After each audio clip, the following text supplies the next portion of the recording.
Well, good afternoon, everyone. Thank you for coming back again. It's Monday, the 2nd of March. Now, I was listening to a British scientist on TV today, and she said there's no robust data the virus is not transmitted in the air. In other words, what she meant, she was being very cautious, but I think what they meant was that given the modality of spread that we've seen, it's starting to look likely that there is some airborne spread of the virus, this aerosolization spread. Now, we know for sure there's droplet infection spread, where it's breathed out, coughed out, sneezed out on droplets of water. Well, the difference with aerosolization is it would be on much smaller drops of water and could hang in the air for longer and be blown along in a breeze, for example, a breeze down a corridor from one office to another. But it's not that there's a sort of a complete cut-off. So it's not as if you've got droplet infection there and aerosolization there. There's a continuum between the two. So what it's looking like is COVID-19 is on that continuum between the two. Perhaps more transmissible than simple droplet infection, but it's not going to blow, as far as we know, half a mile down the road in the wind. But maybe from office to office, especially on currents that are going from place to place as part of the air conditioning or something like that. So I think that's something we need to start bearing in mind. Now, I've been going on about this pandemic since January now, and I think we are now fairly happy to say it's a pandemic, a worldwide outbreak, because 70 countries have now confirmed cases on my last count through on the Johns Hopkins website. These are confirmed cases, nearly 90,000 confirmed cases, over 3,000 confirmed deaths. Now, the real figures are higher than this, of course. Everyone knows this. Everyone accepts this. No one's trying to... Well, I mean, people maybe are underreporting the figures in some places, but even the Chinese authorities are saying that there's more cases that they don't know about. So these should be taken as absolute minimum numbers at the best, but likely to be much higher. Now, in my country, the Prime Minister has said we are likely to see more spread within the United Kingdom. And a national plan is likely to be announced tomorrow where the government may be taking additional powers. And these powers could be anything. The government can do what they want, that they can take any powers they need to take and will do so as they deem it is necessary, as indeed has happened in China and other parts of the world. So we look forward to the British government's national plan tomorrow. But all the way through this, I've been talking about this since January, and everyone seems to react to things as they happen. So back in January, the World Health Organization said there's no need to cancel flights from China. I thought, what? What is this? Why aren't they anticipating what's going to happen? Why is there no proactivity here? Why just wait for reactivity? I mean, I heard a Scottish Scottish politician on TV yesterday saying, well, there's no cases in Scotland yet. Well, yeah, there wasn't yesterday, but today there is. Obviously it was going to come. So we really need to think ahead, especially with this virus, because it's got this latency. So 12 to 24 hours after someone gets the virus, after they're infected with the virus, they're going to start spreading the virus, even though they might not be sick for some days, maybe for 7 days or more, even up to 14 days afterwards. So really, people around the world need to switch from reactivity to proactivity. In my view, we need to start social distancing now. So that means, what does that mean? Well, I think we need to stop shaking hands for the time being. Quite hard in English culture. Hugs and kisses, social hugs and kisses, should stop for the time being. And of course that means we can look forward to starting shaking hands, social hugs and kissing again when this epidemic is contained. Social distancing could be online meetings at work. That's another possibility. And it really means curtailing our social activities. We don't want to be in crowded places at this point. Now, I don't want any particular lobby shouting at me saying you said don't go to football matches. But you are more likely to catch this virus from other people. The virus is caught from other people. That's the only way you're going to catch it, from someone else. So in my view, we need to be proactive, and the social isolation needs to start from, I would say, from now. That's my thinking about it. It just occurred to me this morning how many touch screens we've got these days. You know, your cash lines and ticket machines and all sorts of things. And of course, you're getting the virus if it's there on your hands. So hand gels are good, hand washing is good. I'm just going to make a video on hand washing after this, actually. The proper way to wash your hands. Hand washing is good because the soap dissolves the sebum. When you wash it away, you wash away the virus and the bacteria with the sebum. That's good. Hand gels are good because above 70% alcohol will kill the virus. Now, how much alcohol is in your bottle of vodka, if you're foolish enough to drink such a thing? Well, it's about 40%. So that's not strong enough. So cleaning your hands in vodka, apart from being a waste, would not be effective. We need these 70% alcohol gels. Avoid crowds, especially indoor. How that's done, I leave to you. But in my view, it's what we need to start doing now. Now, religious meetings. I've talked to a few people locally about this. Now, we were mentioning the other day that in Iran they haven't closed some religious shrines where people kiss the shrines. They're touching the shrines. They are touching the shrines and then rubbing what they believe to be the blessing off on their hands. So clearly, I would say that's not good. But then we think about our own English culture. Maybe I'm not sure about Islamic culture in the UK, but certainly Christian culture. We have communion. Some places share a single cup, and I think that needs to stop. We should be using individual shot glasses to celebrate communion and to remember communion. At the moment, in my view, there's no point criticising people with religious practices abroad if our religious practices here are potential sources of cross-infection. So we need churches with single communion glasses, ready sliced up communion bread, I believe. And when I go to church, it's just so automatic. You shake hands with people. But I think we have to stop doing that for a period of time. We have to stop hugging and social kissing. So I think we should just do that, like they do in Asia. Instead of shaking hands, just make a put. So you put your hands together, it reminds you not to shake your hands. And I'll leave that to you. But I think it's what we need to do. There's this proactivity. It's no point saying, well, we'll stop shaking hands when the virus arrives in our town, when there's cases in the hospital. It's too late then. It's already been spreading for a week. We need to be proactive. Self-isolation, if you're concerned you might be infected. In the UK, we call 111 for advice. Where you live, there'll be a different call number, but the idea is to call in for advice rather than to visit a hospital or an GP, a doctor's, if it's not an emergency. Another thing that's concerned me is family clusters.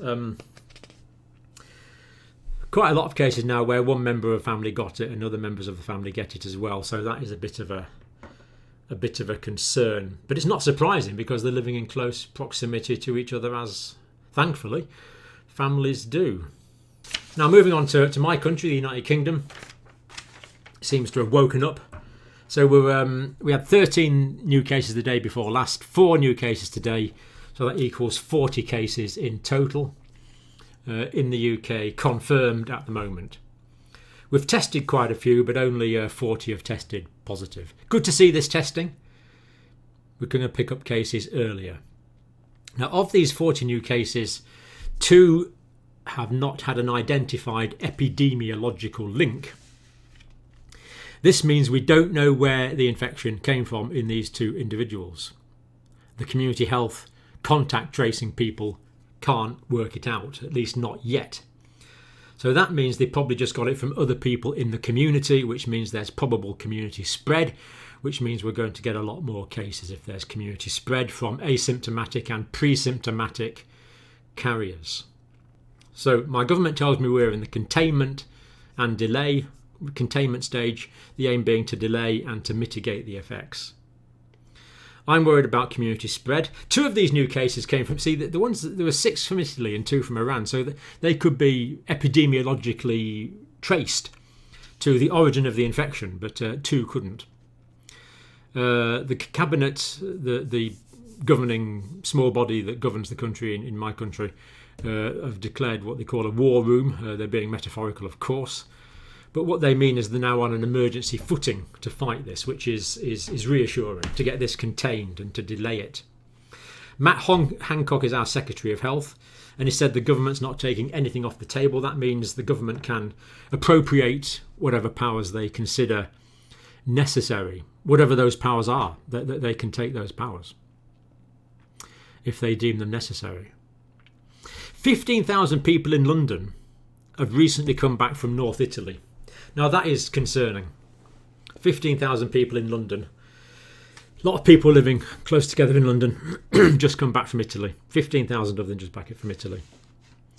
So at the containment stage, we need to delay and mitigate.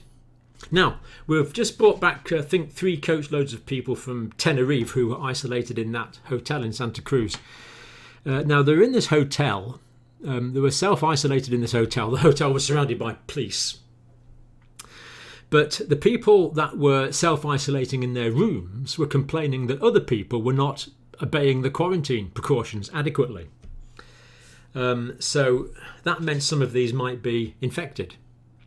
And they've been told to self-isolate, as I understand it, at home. It's not like the people that flew in from Wuhan who were put into a government containment quarantine facility. Now, if they live on their own and they're hermits, then that's absolutely fine. They can just go into their own house, shut the door, go on the internet, get food delivered to the doorstep or through the window, and that's fine. But of course, most people don't live on their own. Most people live in families. They'll have wives, husbands, children, parents, cousins, whoever you live with. So even if the person that's been to Tenerife is confined to the house, then other people in the house could be coming and going. So that does slightly concern me, I must say, in terms of containment facility. Now, this was concerning. I haven't got the full details on this, but in the US, people have done genetic analysis of the virus in different areas and found out that the virus is remarkably similar, meaning it probably came from a common source. So it may be that the virus has been spreading on the west coast of the United States, where these samples were taken, I believe. The virus could have been spreading for 6 weeks already, which is concerning. Now, if that's the case, I stress, it's reasonable to assume there are many people with unconfirmed COVID-19 in these areas of the United States. Now, Iran, another 500 cases today, 978 official cases, but apparently there's 20 members of the Iraqi parliament, or the deputies, affected. Some senior politician has just died today from the disease. The health minister, as we know, tested positive a few days ago. People from Iran have carried the disease to various parts of the world, so these cases, these numbers are known to be inaccurate. In fact, I was listening to a correspondent on the BBC today for that part of the world, and she said people are saying these figures are a joke, and that's pretty strong language. So the deaths are likely to be 210, and the cases, we believe, many thousands. Many thousands. We don't know how many. And Tehran is reported to be quiet, but it's also a polluted city. So, again, just wondering if the high death rate might be related to the pollution in the air. Polluted air and smoking cigarettes could be problems, as in China, because the pollution in China in the air can be very bad, and Tehran, the pollution in the air is bad. Yet another reason to fight pollution in our country, but don't start me on that one. Right, South Korea. Today, another 600 cases. So the spread in Korea the situation in Korea is becoming dire, really. Very, very serious. 4,335 cases, 26 deaths. Now, 4 of these deaths occurred when people were waiting to go in for medical care. Now that is awful, because these people could have been saved with the appropriate medical care.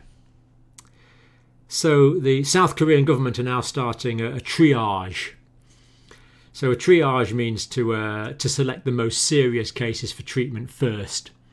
So the people with low oxygen saturations, for example, could be seen first, or the people with more extreme breathing difficulties could be seen first and given oxygen and respiratory support or whatever it is they need. So they're starting to prioritise the most serious cases first. And basically, unfortunately, I think we're going to have to do this everywhere in the world. So some clever doctors are going to have to sit down and work out triage criteria for the patients that get treated before patients that can wait for more time prior to full medical assessment and treatment. New school year postponed yet again in South Korea, not surprisingly. Now, the European Union claimed to have 1,520 cases. They've raised the official threat level from moderate to high, and 38 deaths. But Italy's part of the European Union, and these are the Italian figures, and these don't tally. So quite what the European Union are talking about there is a little difficult to understand. Let's be kind to them and say this data's slightly out of date. But this is the Italian cases from Johns Hopkins this morning. Nearly 1,700 cases, 34 deaths. Now, I've been going on about this for weeks now. This is concerning. 140 are in ITU reportedly. That's 8.2%. So that number is 8.2% of the total number of cases. Now, if we've got thousands of cases, we can't put 8.2% of them in intensive care. We just do not have the facilities. They are not there. We don't have the ventilators. We don't have the staff. We don't have the doctors. We don't have the nurses. For ventilated patients, it's very complicated. They need anaesthetists, they need intensivists, they need highly trained nurses. It's a very complicated thing to do. They need constant, pretty well one-to-one supervision by a nurse who works on intensive care. A lot of facilities, a lot of energy, a lot of effort. Now, we have 10,000 cases. The facilities are not there. They're not there. So triage is going to come into this. Now, to be fair, when they say intensive care, I don't know what that means. I don't know if that means ventilation, which is what intensive care would mean to me, or it just means high concentrations of additional oxygen. So quite what ITU means, I'm not sure. But what this is saying is that 8.2% of these need quite a bit of 8.2% of that number need quite a lot of medical care. And presumably, if that number goes up by a factor of 10 in the next few weeks, that one's going to go up by a factor of 10 as well. And then I would imagine we're going to be struggling. Some football matches are cancelled in Italy. So in other areas, certainly in the south, I think they're still having football matches and all these crowds. It's this idea of reactivity rather than proactivity. Army checkpoints in Italy round about the in quarantined areas. Now, China, I don't know the numbers for today, but the cases did go up slightly over the weekend, but new cases are down today in China. I think the death rates are up slightly, but they're mostly in Hubei, the epicentre. So what it means is the draconian social isolation measures taken in China seem to be working. So isolating people in their home, whether they're symptomatic or not, as far as possible. Closing schools, closing universities, closing factories, stopping driving, stopping things going around the town. PPE, for personal protective equipment for people going out, masks, goggles, visors, gloves, whatever they can get, does seem to be working.